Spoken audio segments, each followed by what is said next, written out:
अस्सलामु अलैकुम वरहमतुल्लाहि वबरकातुहू। आज हम हज़रत इब्राहीम अलैहिस्सलाम की ज़िंदगी का एक और वाक़या देखेंगे जिसमें हम सब के लिए बहुत ही गहरा सबक है। हज़रत इब्राहीम अलैहिस्सलाम की बुत शिकनी। हज़रत इब्राहीम अलैहिस्सलाम ने कई बार अपनी कौम को समझाया कि वो बुतों की पूजा ना करें, लेकिन वो लोग नहीं माने। एक दिन जब सब लोग मेले पर गए तो हज़रत इब्राहीम अलैहिस्सलाम ने बुतखाने में दाखिल होकर तमाम बुतों को टुकड़े टुकड़े कर दिया। सिर्फ एक बड़े बुत को छोड़ दिया और हथौड़ा उस बुत के कंधे पर रख दिया। फिर जब कौम वापस आई तो सब लोग हैरान रह गए और उन्होंने पूछा कि यह सब किसने किया। तो कुछ लोगों ने कहा कि एक नौजवान है जिसका नाम इब्राहीम है और वो हमारे बुतों के खिलाफ बातें करता है, तो मुमकिन है कि ये सब उसी ने किया हो। हज़रत इब्राहीम अलैहिस्सलाम को बुलाया गया और उनसे पूछा गया कि यह सब किसने किया। तो हज़रत इब्राहीम अलैहिस्सलाम ने फरमाया, इसी बड़े बुत से पूछ लो अगर ये बोल सकता हो।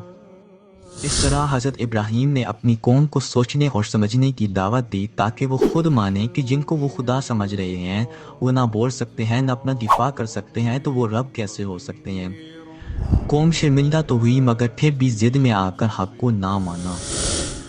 चलें अब देखते हैं कि इस छोटे से वाक़े में हमारे लिए क्या गहरा सबक है। आज हम लकड़ी पत्थर के बुतों को तो नहीं पूछते, मगर हमने शोहरत, दौलत, नफ्स, फैशन और मोबाइल को अपना खुदा बना लिया है। सच्चे ईमान का तकाजा ये है कि हम अपने दिल में छुपे हर झूठे खुदा को तोड़ डालें। जिस दिन तुम अपने अंदर के बुत तोड़ दो वही दिन तुम्हारी हकीकी आज़ादी का आगाज़ होगा।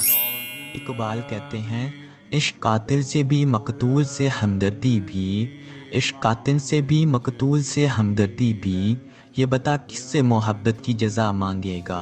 सजदा खालिक को भी इबलीस से याराना भी, सजदा खालिक को भी इबलीस से याराना भी, हश्र में किससे अकीदत का सिला मांगेगा।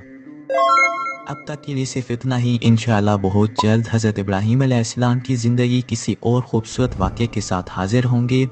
तब तक के लिए अल्लाह निगहबान। प्यारे साथियों, अपनी दुआओं में याद रखिए, इन वाक़यात से कुछ सीखिए और अपने अमाल को बेहतर बनाने की कोशिश कीजिए ताकि अल्लाह ताला की रज़ा को हासिल कर सकें और दुनिया व आखिरत में कामयाब हो सकें।